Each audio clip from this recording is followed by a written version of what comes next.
Allah Subhanahu wa taala, kembara umrah telah diberikan amanah buat tahun yang kedua.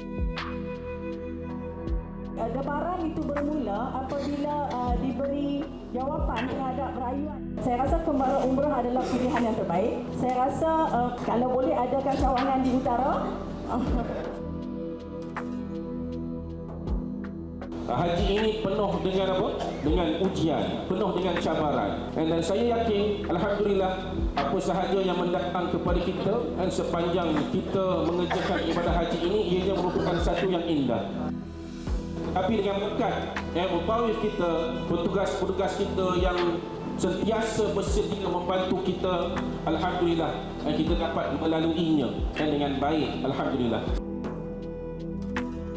Selama kita berada di Mekah dan Madinah ini, saya amat bersyukur kepada Allah Subhanahu Wa Taala kerana tuan-tuan dan puan-puan memberikan kerjasama yang amat baik sekali, sama ada kepada pengurusan, mutawif dan juga saya sendirilah.